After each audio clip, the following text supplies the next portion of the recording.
وإذ قلنا للملائكة اسجدوا لآدم فسجدوا إلا إبليس أبى فقلنا يا آدم إن هذا عدو لك ولزوجك فلا يخرجنكما من الجنة فتشقى.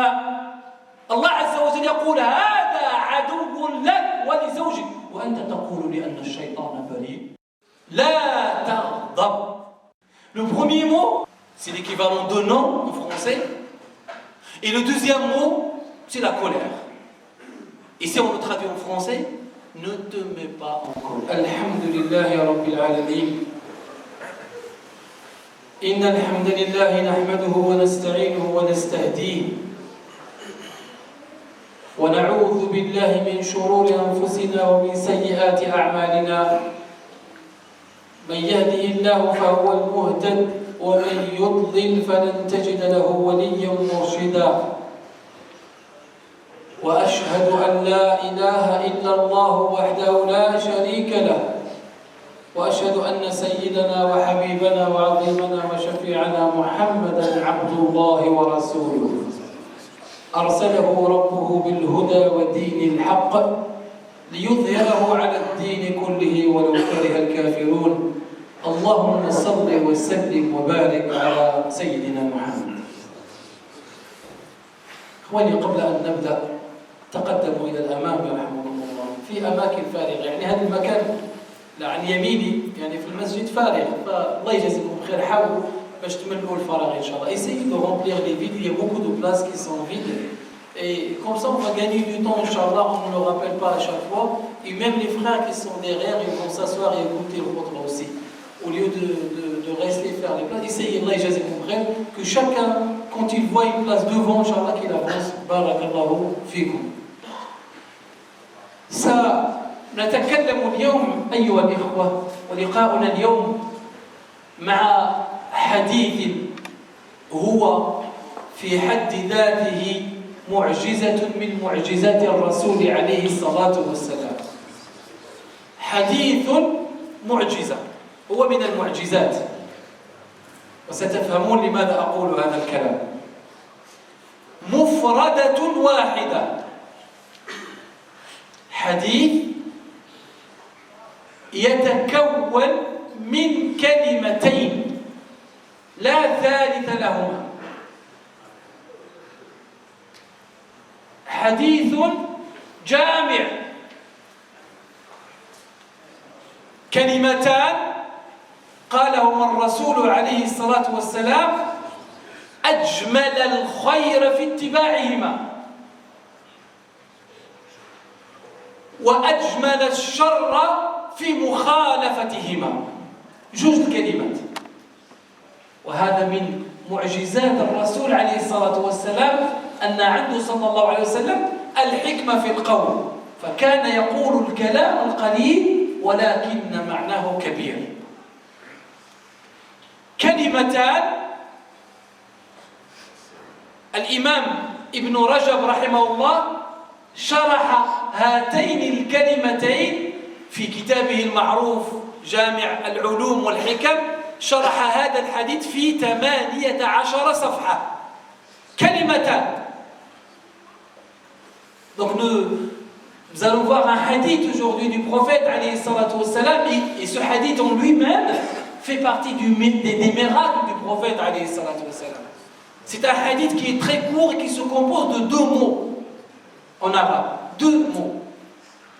L'imam Ibn Rajab a expliqué ce hadith dans son livre Jami' al-Ulum wal-Hikam dans 18 pages. 2 mots. وأنا متيقن أن كلكم الآن منكم من عرف الحمد لله الحديث والأكثر يسأل ما هو هذا الحديث أو ما هما هاتين الكلمتين. Quels sont ces 2 mots que le prophète alayhi salatu wa sallam a dit et que si on pratique ces 2 mots, on va voir où on va vivre la vie rose que tout le monde espère et on va vivre le bonheur. Et si on délaisse ces 2 mots et on ne les pratique pas, eh bien il y aura des problèmes. فكم من أسرة تشتتت لأنها لم تطبق هذا الحديث. وكم من رجل ألقي في السجن لأنه لم يطبق هذا الحديث.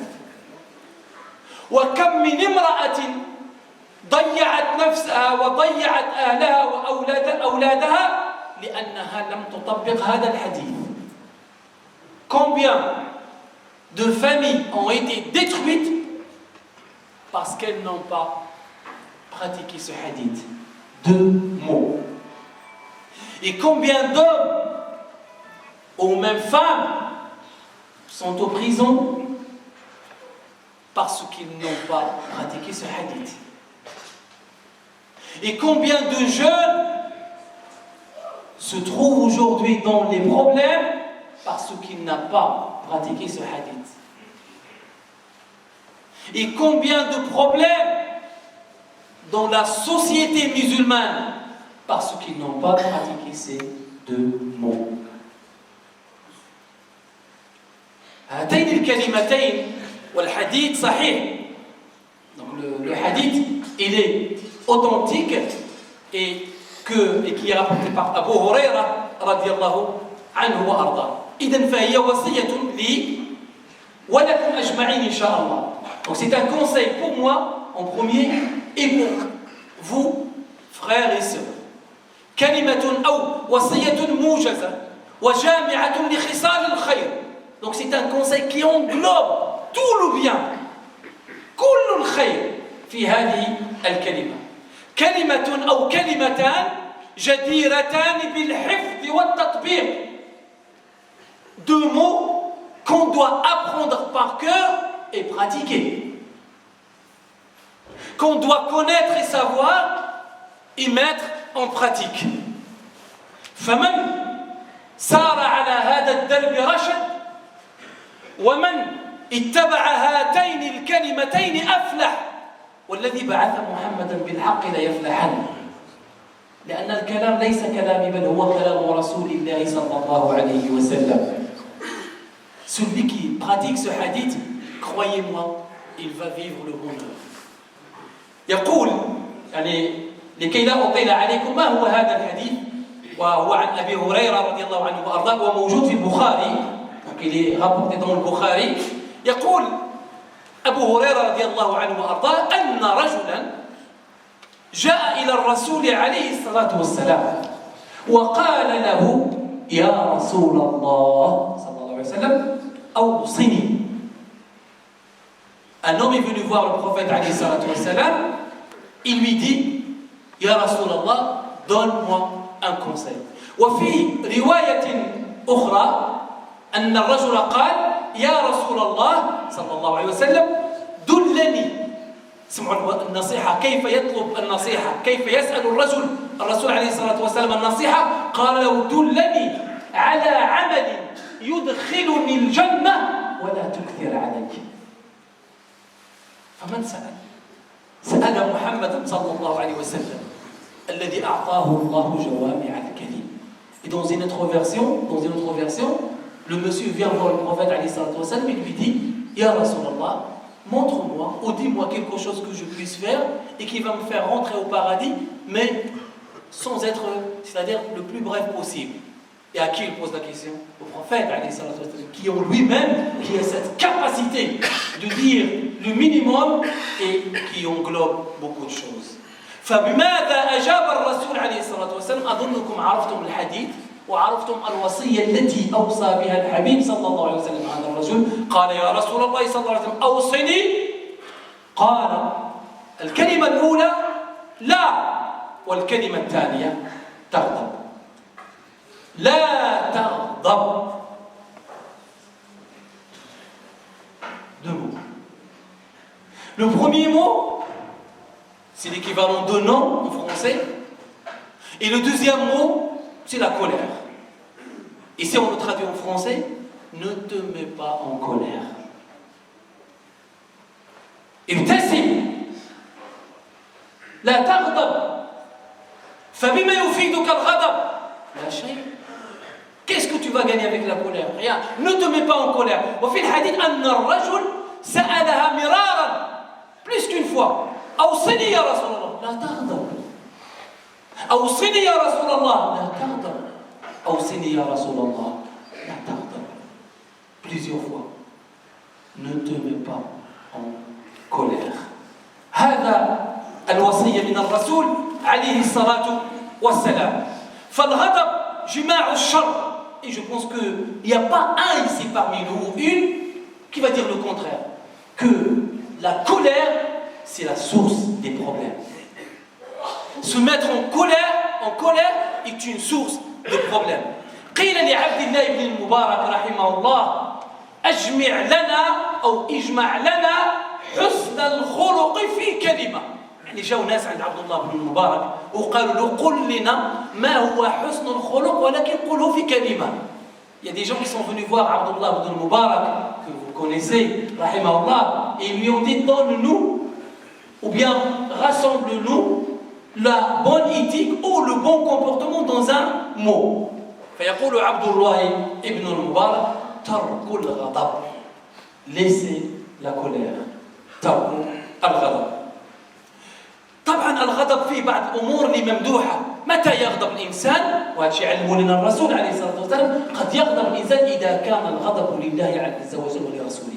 اذا انتهكت محارم الله عز وجل واذا انتهكت سنه رسول الله عليه الصلاه والسلام هنا وجب عليك ان تغضب. Des fois, il faut se mettre en colère. Et dans quel cas il faut se mettre en colère? Quand la religion d'Allah subhanahu wa ta'ala a été touchée. Là, tu as le droit de te mettre en colère. Mais se mettre en colère pour n'importe quoi et rien, ça c'est déconseillé dans l'islam. وكان الرسول عليه الصلاة والسلام إذا سمع ما يكره عن الله عز وجل غضب. Le prophète عليه الصلاة والسلام quand il entendait quelque chose qui dans la désobéissance d'Allah Azza wa Jal, eh bien il se mettait en colère عليه الصلاة والسلام pour Allah subhanahu wa ta'ala. والغضب كما قلنا أن الإنسان إذا لم يتمالك نفسه وقع في شر. La personne quand elle ne se maîtrise pas, elle tombe dans le problème. Et je vous ai dit au début de notre repas combien de familles ont été détruites à cause d'un mot, parce que le mot est sorti en état de colère. Et sachez bien mes frères et sœurs que quand le mot sort de la bouche, il ne pourra pas revenir. الكلمة إذا خرجت من الفم وإذا أطلقت العنان أو العنان للسانك فانتبه لأن الكلمة إذا خرجت من فمك فلن تعود. وكم من كلمة شتتت عائلات وكم من كلمة كانت سببا لعديد من المشاكل. يقول جابر رضي الله عنه وأرضاه سرنا مع رسول الله صلى الله عليه وسلم في غزوة. جابر هذا صحابي قال كنا ماشيين مع الرسول عليه الصلاة والسلام في غزوة وكان معنا رجل يعني على الدابة ديالو. فهذيك الدابة ديالو حرمت يعني توقفت له الدابة ما بغاتش تزيد. فماذا فعل الرجل؟ لعن دابته وقال لهذيك الدابة قالوا سر يعني زد يلعنك الله أو لعنك الله. الحبيب عليه الصلاة والسلام لما سمع هذا الرجل يلعن دابته فماذا قال؟ قال انزل عليه فلا تصحبنا بملعون. لماذا لعن الرجل دابته؟ لأنه غضب. Jabir nous rapporte cette histoire. Il disait qu'on était avec le prophète alayhi salatu wassalam sur le chemin vers une bataille. Et puis il y avait une personne parmi nous qui avait sa monture. Il avait un petit problème avec sa monture. Et il se met en colère. Et qu'est-ce qu'il dit à sa monture? La'anak Allah. C'est-à-dire que la malédiction d'Allah soit sur toi. Et le prophète alayhi salatu wassalam, il demande à ce monsieur de descendre de sa monture. Il lui dit il ne faut pas qu'une chose ou qu'une monture qui est maudite par Allah azza wa jalla nous accompagne. غاضب هذا الرجل فلعن ويبين الرسول عليه الصلاة والسلام يبين له أنه لا يجوز له أن يغضب هكذا. فلا تدعوا أيها الإخوة في الغضب ولا تسبوا في الغضب ولا تلعنوا في الغضب. فمن الناس من يلعن عند الغضب بل من المؤسف أن من الناس من يلعن أولاده عند الغضب. ومن الناس وهذا كثير شائع في عائلاتنا وفي المجتمعات الإسلامية وعند أولادنا وآبائنا أن الإنسان إذا غضب أطلق العنان لسانه. فمنهم من يشتم والديه ومنهم من يسب إخوانه ومنهم من يسب أخواته ومنهم من يسب أولاده فلا تدعوا على أنفسكم ولا على أولادكم ولا على أموالكم. Attention au moment de la colère. Parce qu'il y en a, quand ils se mettent en colère, ils commencent à insulter. Il y en a qui insultent leurs enfants, il y en a qui insultent leurs parents, il y en a qui insultent leurs frères, il y en a qui insultent leurs sœurs. بل من الشائع أن الأب يدعو على ابنه ويقول الله يعطيك مصيبة، والأم تقول لابنها الله يعطيك مصيبة، أو لا تقول بنتها الله يعطيك مرض السرطان، أو لا تقول ولدها الله يعطيك القتل، أو الله يعطيك مرض يفتك بك. هل بالله عليكم هل هذه الأم إذا استجيبت دعوتها في الحال أو هذا الأب إذا استجاب الله عز وجل دعوته في الحال هل سيندم أم لا؟ سيندم. Cet homme, ce père ou cette mère qui va insulter son fils et qui lui dit qu'Allah te donne la maladie telle et telle parce qu'il était en colère. Et je pense que n'importe quel père ou n'importe quelle mère, s'il voit son invocation exaucée sur place et que son fils ou sa fille va tomber sur place, qu'est-ce qu'il va faire? Il va regretter. من النساء من تدعو على أزواجهن الله يعطيك ويفعل لك ويفعل لك، ومن الرجال من يدعو على زوجته الله يعطيكم. تصوري إذا مات زوجك في الحال هل ستندمين أم لا؟ وتصور إذا ماتت زوجتك هل ستندم أم لا؟ Donc il faut éviter ce problème quand on est en colère. Il faut essayer de se maîtriser. فإن الرسول عليه الصلاة والسلام قال ليس القوي بشديد السرعة بالصاد ولكن القوي من يملك نفسه عند الغضب. Le plus fort, ce n'est pas celui qui renverse son adversaire, mais le plus fort, c'est celui qui se maîtrise au moment de la colère. Tu te mets en colère, ben lui il te renvoie un sourire. C'est pas grave. Parce qu'il attend l'ajr min Allah subhanahu wa ta'ala. إذن انتبهوا عند الدعاء كما قلنا فقد تدعو وتوافق دعوتك ساعة استجابة فيستجاب لك. انتبه. Faites attention, parce qu'il se peut que tu vas insulter, que tu vas dire un mot, et que à ce moment-là, c'était un moment où Allah Azza wa Jal va accepter, c'est une heure de l'acceptation de dua, et que ton dua sera accepté. Faites attention, وكما قلنا الحديث جاء في الصحيحين donc صحيح البخاري ومسلم, le plus fort ce n'est pas celui qui renverse son adversaire, mais c'est celui qui se maîtrise au moment de la colère. الحلول الآن ما هي؟ الرسول عليه الصلاة والسلام لا يقول شيئا إلا وجاء بالحلول. En fait, عليه الصلاة والسلام, quand il donne un conseil, il donne des solutions. Quand il y a un problème, il donne des solutions. Quelles sont les solutions que le prophète عليه الصلاة والسلام nous a conseillé de faire au moment de la colère? لأن الإنسان بشر كلنا نخطئ وكلنا نغضب لكن ما هو الحل؟ Nous nous mettons tous en colère, mais quelle est la solution? 5. J'espère que j'aurai le temps de dire ces 5 solutions. La première, وَكَثِيرٌ مِنَ النَّاسِ مَنْ يَسْتَعِينُ بِهَا. La première solution, et qui est efficace, et je vous demande tous de la pratiquer, mais pratiquez-la avec votre cœur, avec sincérité. طبق هذا الأمر الأول ولكن من قلبك. لا تقل نعم سأقولها ربما قد تفيد. لا، قلها وأنت متيقن بأن الرسول عليه الصلاة والسلام إذا قال شيئا فهو حق فما ينطق عن الهوى إن هو إلا وحي يوحى. Le prophète عليه الصلاة والسلام quand il dit quelque chose, ce n'est pas de la simple parole, mais c'est de la révélation qui lui est faite par Allah subhanahu wa ta'ala. الأمر الأول إذن الاستعاذة بالله من الشيطان الرجيم. أعوذ بالله من الشيطان الرجيم. من الناس اليوم من إذا غضب تقول له قل أعوذ بالله من الشيطان الرجيم، يقول لك واش أنا مجنون؟ ويقول لك أن الشيطان بريء من هذا. الله عز وجل يقول في سورة طه بعد أعوذ بالله من الشيطان الرجيم وإذ قلنا للملائكة اسجدوا لآدم فسجدوا إلا إبليس أبى فقلنا يا آدم إن هذا عدو لك ولزوجك فلا يخرجنكما من الجنة فتشقى. الله عز وجل يقول هذا عدو لك ولزوجك وأنت تقول لأن الشيطان بريء. والحبيب عليه الصلاة والسلام يقول إن الغضب من الشيطان وأنت تقول للشيطان بريء. Parce qu'il y en a que quand tu lui dis dis a'udhu billahi minash shaitan, il dit non, qu'est-ce qu'il a à voir le shaitan dans tout ça? Le shaitan est innocent de ce que tu es en train de... Subhanallah. Allah Azza wa Jalla te dit que le shaitan c'est un ennemi pour toi. Et le prophète alayhi salatu wa sallam nous dit que la colère provient de shaitan. Et ça c'est dans une autre solution qu'on va peut-être le dire maintenant, parce que le prophète alayhi salatu wa sallam a dit al-ghadab et vient de shaitan, et shaitan est créé de feu. ولا يطفئ النار إلا الماء فمن أصابه غضب فليتوضأ صلى عليك الله يا سيدي يا رسول الله. Celui qui se met en colère, c'est une autre solution, va faire des ablutions. Ici on revient à la première solution, أعوذ بالله من الشيطان الرجيم. Le prophète عليه الصلاة والسلام voyait un jour deux hommes, يعني شرع رجلين يعني يتخاصمان، فغضب أحدهما فقال لهم عليه الصلاة والسلام إني أعلم كلمة لو قالها لذهب عنه ما يجد.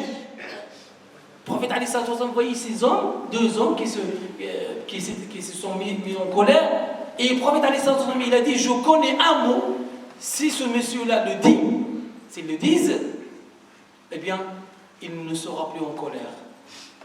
Il leur a dit s'il dit A'udhu billahi minash shaytanir rajim, il ne sera plus en colère. فقال الصحابة لهذا الرجل ألا تسمع قول رسول الله صلى الله عليه وسلم قال لهم وهل أنا مجنون. Il n'accepte pas le conseil. Je suis pas un fou. Et combien d'entre nous aujourd'hui, tu lui dis A'udhu billahi minash shaytanir rajim, mais qu'est-ce que tu m'as vu faire? Qu'est-ce que je suis en train de faire? Ça n'a rien à voir. Ça c'est naf, ça c'est toi. Et on rentre في مشادات. الأمر الثاني أو الوصية الثانية يقول عليه الصلاة والسلام، هذا كذلك وصية من الرسول عليه الصلاة والسلام، تغيير حالة الوضع.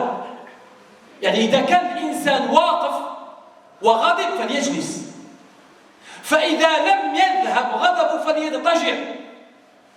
تعرفوا علاش؟ تعرفوا السر لماذا؟ لأن الإنسان إذا كان واقف وهو غضبان فقد يقوم بعمل إما بيديه أو يقوم بشيء قد يندم عليه، لكنه إذا غير هيئته وجلس هذاك الشيء اللي كان ممكن يديره وهو واقف ما غيديروش. وإذا ما ذهبش عنده الغضب وهو جالس فليلتقي أو ليضطجع. Regardez la solution du prophète alayhi salatu wa sallam. Si vous êtes en colère et que vous êtes debout, il dit alayhi salatu wa sallam, changez de position. Si vous êtes debout, asseyez-vous. Quand tu es en colère, tu es debout, et bien tu risques de faire des choses, soit des gestes avec ta main, soit tu fais quelque chose que tu ne peux pas faire en étant assis. C'est pourquoi le prophète alayhi salatu wa sallam te dit assis-toi. Et si la colère n'est pas partie en étant assis, le prophète alayhi salatu wa sallam te dit allonge-toi. Comme ça tu ne pourras pas faire quelque chose sur lequel tu vas regretter. الثالث أو الوصية الثالثة السكوت عند الغضب. لا تتكلم، اسكت. بل المصيبة اليوم كاين بعض الناس إذا سكتي يزيد هو يغضب. الرسول عليه الصلاة والسلام nous conseille si tu es en colère, ne parle pas. Ne parle pas. Maîtrise-toi. Abstiens-toi. Ne parle pas. Mais le problème aujourd'hui, c'est que quand quelqu'un est en face de toi et qui est en colère et que toi tu ne dis rien et tu restes calme, et bien il s'énerve encore plus. Mais toi tu ne vas pas rentrer dans le jeu, et bien لا تتكلم اسكت أو السكوت عند الغضب. الخامسة النقطة الخامسة وأختم بها إن شاء الله la cinquième solution. Et regardez ça a été pratiqué par le prophète alayhi salatu wa salam. Par contre, cette cinquième, il faut être fort pour la pratiquer. يجب أن تكون قوي، يجب أن تكوني قوية. الإنسان خص يكون عنده قوة في الإيمان. Il faut qu'il soit fort et forte pour qu'il pratique ce cinquième conseil. اللجوء إلى المراح.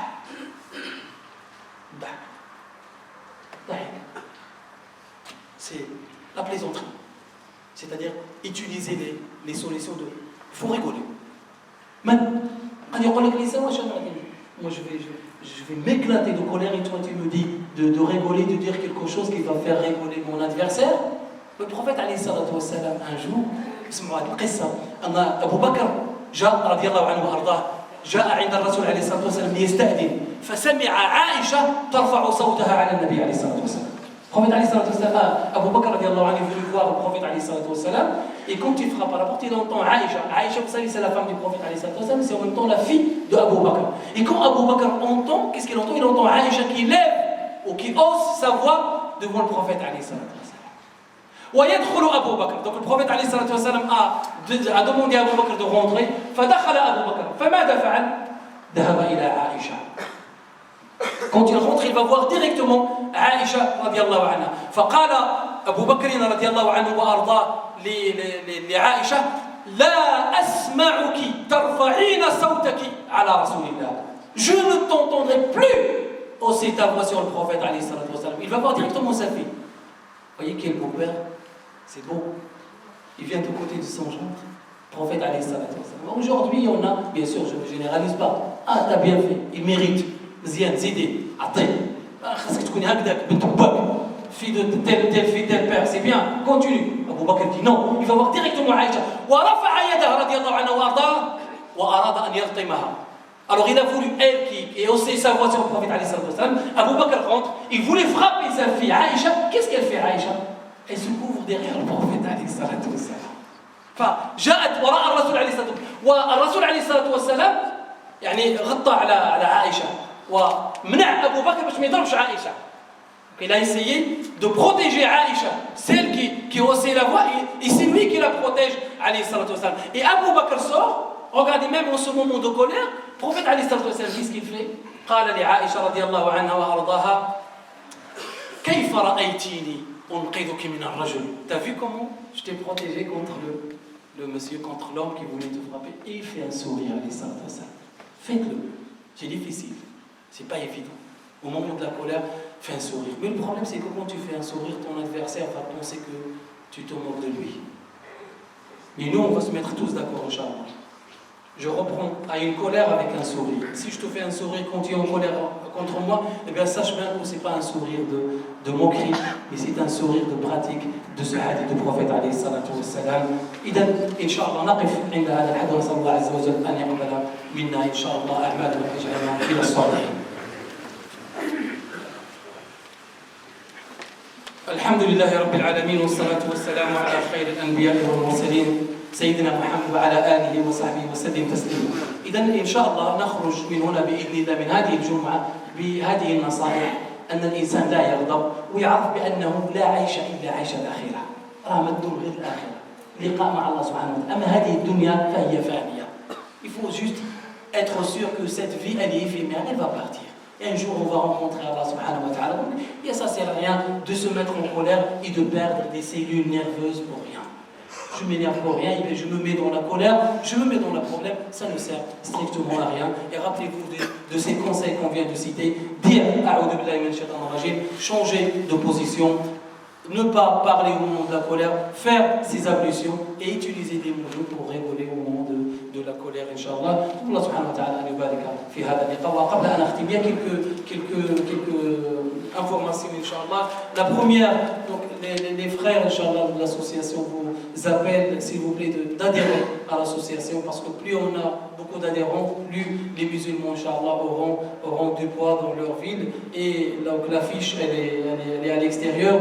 Deuxième chose, le 19 mai, le dimanche 19 mai, nos frères des Clés Saubois organisent, Inch'Allah, une rencontre, une conférence. Et effectivement, l'affiche, elle est à l'extérieur. Essayez d'être nombreux, Inch'Allah, et de montrer qu'on est des frères et qu'on est solidaires, Inch'Allah. La troisième information, des frères parmi vous et des sœurs qui passeront leurs examens cette semaine, Inch'Allah, faites-leur des du'a bi'idnillah, parce que ça se peut qu'il y a un parmi nous dont son du'a est exaucé, est accepté, faites-leur des du'a, Inch'Allah. Et la dernière information, je tiens à féliciter l'une de nos sœurs, une jeune qui fait partie du cours de la mosquée de plaisir. C'est une jeune fille de la mosquée de plaisir qui a décidé aujourd'hui de porter son foulard, de porter son hijab. C'est un événement très heureux, je la félicite. Je félicite ses parents, je félicite toute la communauté musulmane de cet ajout, Inch'Allah, qui s'est rajouté dans notre communauté musulmane, qu'Allah affermisse, Inch'Allah, son cœur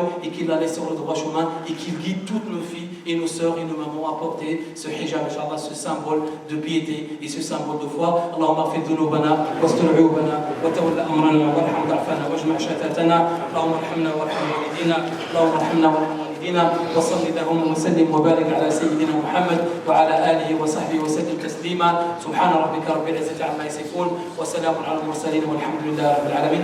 إخوانكم في الوراء, vos frères sont à l'extérieur, il n'y a plus de place, donc essayez d'avancer. Ils sont vraiment à l'extérieur, il n'y a aucune place et il fait très froid dehors et peut-être qu'il y aura la pluie.